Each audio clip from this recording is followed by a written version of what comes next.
আসসালামু আলাইকুম, সবাই কেমন আছেন? জুম্মা মুবারক সবাইকে, পবিত্র দিনের শুভেচ্ছা। তো আজকে জুম্মার দিন রান্না করতেছি হচ্ছে এখানে পেঁয়াজ আর তেল দিয়ে দিচ্ছি। এখন পেঁয়াজগুলো বাছতেছি। এই যে ছোটো ছোটো তেলাপিয়া মাছ দিয়ে আলু দিয়ে রান্না করতেছি। কার কার পছন্দ এরকম তেলাপিয়া মাছ? পবিত্র দিনে পবিত্র মাছ রান্না করতেছি, মানে জান্নাতি মাছ, এটাকে জান্নাতি মাছ হিসেবে ধরা হয়। আমাদের জান্নাতের প্রথম খাবার হবে নাকি এই মাছের কলিজা। মরিচ দিয়ে দিলাম,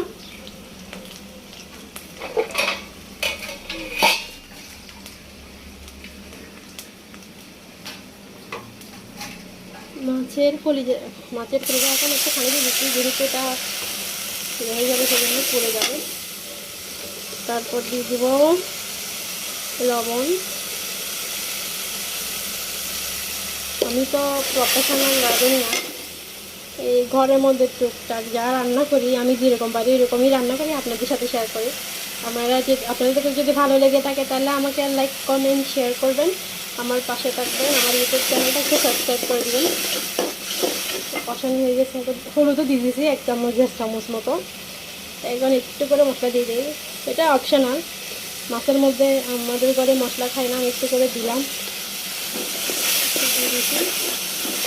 এখন ভালো করে কষে নিতে হবে। তারপর দিতে হবে কাঁচামরিচ অল্প করে দিয়ে দিলাম।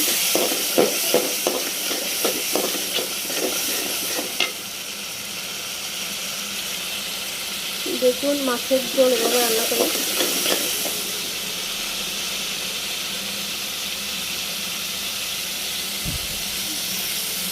তেল উঠে গেছে, এখন মাছগুলো দিয়ে দিই। মাছগুলো কিন্তু আগের থেকে ধুয়ে কেটে আলু সহ দিয়ে দিয়েছিলাম, এখন দিয়ে দিয়েছি।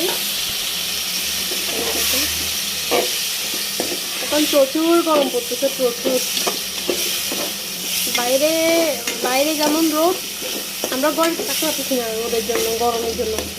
বাইরে মানুষ যারা কাজ করে তারা কীভাবে কাজ করে আমি কিছু বুঝতেছি না। এই দেখেন এখানে কীরকম কী পরিমাণ যে রোদ, দেখেন ফ্যান চালায় এক মিনিটও থাকা হচ্ছে এখানে। দেখছেন মশলার এক্সট্রানের জন্য আমার ইয়ে চলে আসছে। দেখেন কড়াই চেঞ্জ করে ফেলছি। এটা আমি দিতে চাইছিলাম যে হচ্ছে মাছটা ওই এর মধ্যে, কড়াইয়ের মধ্যে, আর ওইখানে দিতে চাইছিলাম যে